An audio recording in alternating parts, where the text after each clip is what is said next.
నమస్తే, welcome to our channel. ఆంధ్రప్రదేశ్లో ఎన్నికలు దగ్గర పడుతున్న వేళ వైసీపీ స్పీడ్ పెంచింది. 3000 మంది కార్యకర్తలతో మేం సిద్ధం, మా బూత్ సిద్ధం అని ఆ కార్యకర్తలకు, అలాగే ఎంపీలకు, అలాగే ఎమ్మెల్యేలకు, ఇన్ఛార్జీలకు సీఎం జగన్ దిశానిర్దేశం చేశారు. ఇందులో ఆయన పలు కీలక వ్యాఖ్యలు చేశారు. ఇక వైసీపీ విశ్వసనీయత కలిగిన పార్టీ అని, అలాగే 650 పేజీలతో టీడీపీ మేనిఫెస్టోను రూపొందించి ఒక్క హామీ కూడా నెరవేర్చలేదని, అలాగే 2 పేజీలతో మేము ఎన్నో 99% హామీలను నెరవేర్చామని, సో ఈసారి మా పార్టీనే గెలిపించండి అని అడగండి అంటూ ఎమ్మెల్యేలకు ఆయన దిశానిర్దేశం చేశారు. ఇక నా మీద ఏం లేదు, మొత్తం భారమంతా మీదే అని చెప్పడం జరిగింది. సో ఈ మాటలు మనం ఎలా చూడొచ్చు? దీని గురించి మరిన్ని వివరాలు అందించేందుకు సీనియర్ పొలిటికల్ జర్నలిస్ట్ సత్యమూర్తి గారు మనతో పాటు ఉన్నారు. ఆయనతో మాట్లాడదాం. నమస్కారం అండి సత్యమూర్తి గారు. నమస్తే. సో సీఎం జగన్మోహన్ రెడ్డి కొన్ని వ్యాఖ్యలు చేశారు. ముఖ్యంగా జన్మభూమి కమిటీల గురించి కూడా ఆయన ఒక మాట అన్నారు. సో జన్మభూమి కమిటీలను మనం సంతకం చేసినట్టే టీడీపీకి ఓటు వేస్తే అని అనటం జరిగింది. కానీ ఆయన పాలనలో వాలంటీర్ వ్యవస్థ గురించి, అది వాలంటీర్ వ్యవస్థ ఎంత బాగా పనిచేస్తుంది అండ్ ఇంకొక మాట కూడా అన్నారు, విశ్వసనీయత కలిగిన పార్టీ అని కూడా చెప్పారు. సో దీన్ని ఎంతవరకు నమ్మొచ్చు అంటారు? అంటే జన్మభూమి కమిటీలు ఎప్పుడు ఉన్నాయి? ఇంకోటి ఏంటంటే జన్మభూమి కమిటీలు చేసిన పని ఏమిటి? 2 పాయింట్లు ఉన్నాయి ఇక్కడ. జన్మభూమి కమిటీలు ఏర్పాటు చేసిన పర్పస్ ఏంటి అంటే మన గ్రామాన్ని మనం బాగు చేసుకోవాలి అన్న ఉద్దేశంతో వాళ్ళకి గవర్నమెంట్ నుంచి జీతాలు ఇవ్వటం, వాళ్ళకి అధికారాలు, పవర్స్ ఇవ్వటం, ఇటువంటి పనులు ఎక్కడ చేయలేదు. జన్మభూమి కమిటీ, అసలు కమిటీ పేరే జన్మభూమి కమిటీ. అంటే నా ప్రాంతానికి నేను సేవ చేసుకోవాలి అన్న ఉద్దేశంతో ఏర్పాటు చేసిన కమిటీలు. అది కూడా ఎప్పుడు? సమైక్య ఆంధ్ర ఉన్నప్పుడు చేసింది, అంతేగాని మొన్న చేసింది కాదు. జన్మభూమి కమిటీలు వాళ్ళు ఏం చేశారంటే అక్కడ స్థానికంగా ఉన్న పనులు, మాకు ఈ పని అవసరము అని సర్పంచ్కి, వాళ్ళకి, అంటే ఎలక్టెడ్ బాడీస్కే అక్కడ ప్రాధాన్యత ఉండేది. ఈ ఎలక్టెడ్ బాడీస్ వాళ్ళకి వీళ్ళు చెప్పేవాళ్ళు, మాకు ఈ సైడ్ కాలువ కట్టాలి అంటే మాకు కావాల్సింది ఇది అని చెప్తే వాళ్ళు అక్కడి నుంచి ఫండ్స్ వచ్చేవి, సైడ్ కాలువ కట్టేవాళ్ళు. అంతే తప్ప దానికి వాలంటీర్ వ్యవస్థకి అస్సలు పోలిక లేదు. వాలంటీర్ వ్యవస్థ ఏంటి అంటే నీకు ఈ వాలంటీర్ల వ్యవస్థ ప్రభుత్వం ఇచ్చే పథకాలని ప్రజలకి చేర్చటానికి ఈ వ్యవస్థ ఏర్పాటు చేసుకున్నాడు జగన్మోహన్ రెడ్డి. జన్మభూమి కమిటీలు అటువంటివి కాదు. అది ఒక వ్యక్తి కాదు, ఒక కమిటీ ఉంటుంది. పేరులోనే ఉంది కదా జన్మభూమి కమిటీ అని. ఇక్కడ వాలంటీర్ అనేవాడు ఒక్కటే వ్యక్తి. ఆ వ్యక్తి కూడా ఎవరు? వైఎస్ఆర్ కాంగ్రెస్ పార్టీ కార్యకర్త. ఈ విషయం జగన్మోహన్ రెడ్డి చాలాసార్లు చెప్పాడు, మన పార్టీ కార్యకర్తలందరినీ పెట్టేశాను నేను అని. ఈ వాలంటీర్కి జీతం ఎవరు ఇస్తున్నారు? ప్రజలు కట్టే పన్నుల నుంచి వీళ్ళకి జీతాలు వస్తున్నాయి. ఆ జీతం ఇచ్చేది ఎంత? 5,000 రూపాయలు. ఈ 5,000 రూపాయలు తీసుకొని ఒక వ్యక్తి, అంటే ఒక కుటుంబము 5,000 రూపాయల జీతంతో ఎట్లా బతుకుతాడు? ఇంపాసిబుల్. అందుకని ఈ వాలంటీర్లు ఏం చేస్తున్నారు? రకరకాల అడ్డదోవలు దొక్కుతున్నారు. ఇప్పుడు ఉదాహరణకి ఎవరికన్నా బర్త్ సర్టిఫికేట్ కావాలి, లేదు డెత్ సర్టిఫికేట్ కావాలి, లేకపోతే ఏదైనా ఒక ఆస్తి అమ్ముకోవడానికి ఏదైనా క్లియరెన్స్ సర్టిఫికేట్ కావాలి. ఇవన్నీ వాలంటీర్లు తీసుకొచ్చి వాడి దగ్గర డబ్బులు తీసుకుంటున్నాడు. కొంతమంది వాలంటీర్ల మీద ఉన్న ఎలిగేషన్ ఏంటి అంటే ఈ పెన్షన్ డబ్బులు వస్తాయి కదా, సామాజిక భద్రత పెన్షన్లు వస్తాయి, ఆ పెన్షన్ డబ్బుల్లో కూడా కొంత డబ్బులు తీసుకొని వాళ్ళకి ఇస్తున్నాడు అని. అంటే ఇటువంటివి ఆరోపణలు వాలంటీర్ల మీద చాలా ఉన్నాయి. ప్లస్ ఇంకొకటి ఏంటి అంటే ప్రతి వాలంటీర్ దగ్గర మనకి సంబంధించిన డేటా మొత్తం ఉంటున్నది. అంటే మన ఇంట్లో ఎంతమంది ఉంటున్నారు, వాళ్ళు ఏమేం పనులు చేస్తారు, వాళ్ళు ఏ ఏజ్ గ్రూపులు వాళ్ళు, అంటే పెద్దవాళ్ళు, ముసలివాళ్ళు ఉన్నారా, పిల్లలు ఉన్నారా, వయసులో ఉన్న ఆడపిల్లలు ఉన్నారా, ఎవరన్నా దురదృష్టవశాత్తు భర్త చనిపోయి వయసులో ఉన్న ఆడపిల్ల ఎవరన్నా ఉన్నారా, అంటే ఒంటరి మహిళ ఎవరున్నారు, వాళ్ళ డీటెయిల్స్ ఏంటి, వీళ్ళు ఎక్కడికి పోతారు, పిల్లలు ఎక్కడ చదువుతారు, ఇటువంటి వివరాలన్నీ కూడా వాలంటీర్ల దగ్గర ఉన్నాయి. వాళ్ళు వేరే వేరే కారణాలు చూపించి ఈ డేటానంతా తీసుకుంటున్నారు. తీసుకొని ఈ వాలంటీర్లు ఈ డేటాని మరి వైసీపీ లీడర్లకు ఇస్తున్నారా, గవర్నమెంట్ ఆఫీసర్లకు ఇస్తున్నారా మనకు తెలియదు. ఈ డేటా మొత్తం వైఎస్ఆర్ కాంగ్రెస్ పార్టీ దగ్గర ఉన్నది.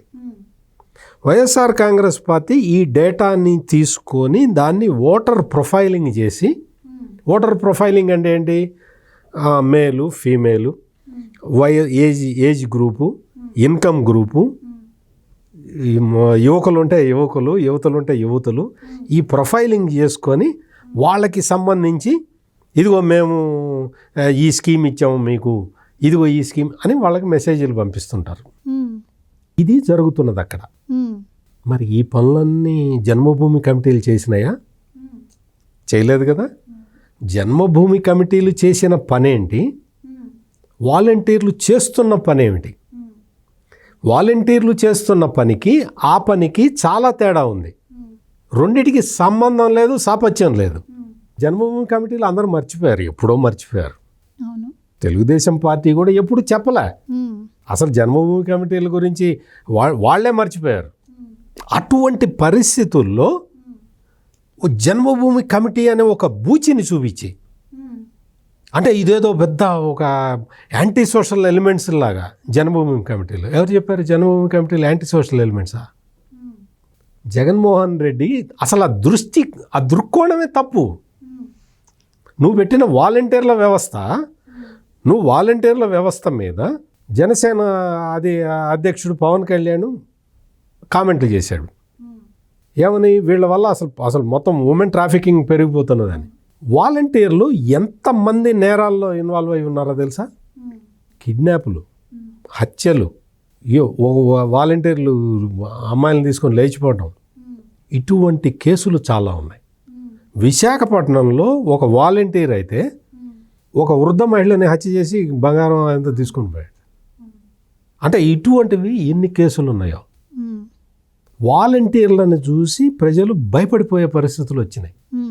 అటువంటి వాలంటీర్ల వ్యవస్థని నువ్వు సమర్థించుకుంటూ, అంటే నేను వాలంటీర్లు అందరూ ఈ పనులు చేస్తున్నారని నేను కూడా చెప్పట్లా.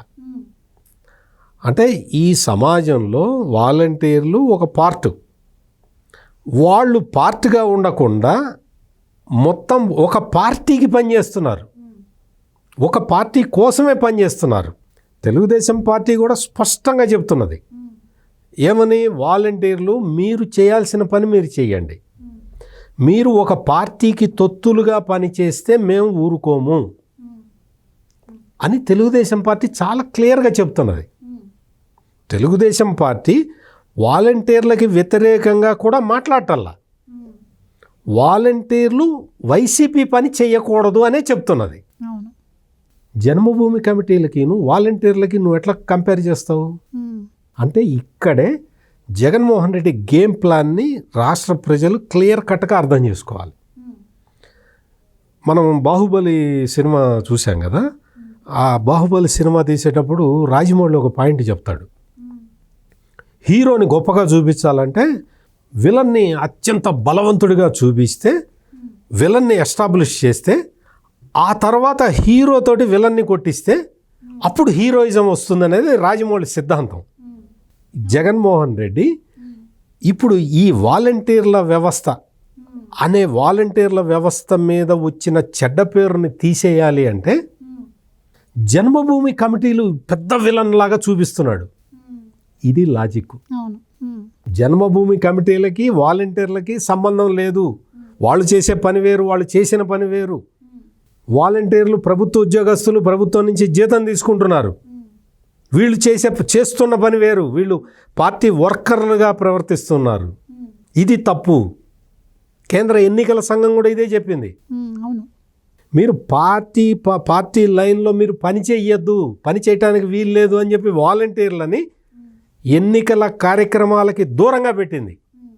అంటే వాలంటీర్ వ్యవస్థని సపోర్ట్ చేసుకోవడానికి జన్మభూమి కమిటీ అనే ఒక విలన్ని తయారు చేస్తున్నాడు జగన్మోహన్ రెడ్డి. సో ఇటువంటి జిమ్మిక్కులతోటి పోయినసారి గెలిచాడు. ఈసారి అసలు జన్మభూమి కమిటీ రెలవెన్సే లేదు. అసలు ఎగ్జిస్టెన్స్లో లేని వాటిని తీసుకొచ్చి భూతద్దంలో పెట్టి చూపించే ప్రయత్నాన్ని జగన్మోహన్ రెడ్డి చేస్తున్నాడు. దాన్నంతా కూడా వాళ్ళ పార్టీ వర్కర్ల బుర్రలోకి ఎక్కించేలాగా ఆయన ఇటువంటి మీటింగులు పెడుతున్నాడు. వీళ్ళకి ఏదో ట్రైనింగ్లో కూడా ఇస్తాట. ప్రతి పోలింగ్ బూత్లో 60% ఓట్లు రావాలని టార్గెట్ పెడుతున్నాడు. అవును. మొత్తం రాష్ట్ర వ్యాప్తంగా యాంటీ ఇన్కంబెన్సీ వడగాలికి తగిలినట్టు తగులుతూ ఉంటే ఈయనకు ప్రతి బూత్లో 60% ఓట్లు రావాలని టార్గెట్ పెట్టుకుంటున్నాడు. ఇవన్నీ కూడా జిమ్మిక్కులు, మేకపోతు గాంభీర్యం, ఎమ్మెల్యేల టిక్కెట్లు అవే ఇవ్వలేకపోతున్నాడు, బలమైన అభ్యర్థిని సెలెక్ట్ చేసుకోలేకపోతున్నాడు. చాలా కన్ఫ్యూజన్లో ఉన్నాడు జగన్మోహన్ రెడ్డి. ఎవరికి సీట్ ఇస్తే గెలుస్తారు, ఎవరికి సీట్ ఇస్తే ఓడిపోతారు అన్న క్లారిటీ లేదు. ఐపాక్ టీం ఇచ్చే సర్వేలనే నమ్మలేకపోతున్నాడు. ఈ విధమైన కన్ఫ్యూజన్లో ఉండి జగన్మోహన్ రెడ్డి ప్రజల్ని మరింత కన్ఫ్యూజ్ చేద్దామనే ప్లాన్ తోటి ముందరకు వస్తూ ఉన్నాడు. థ్యాంక్ యూ సో మచ్ అండి.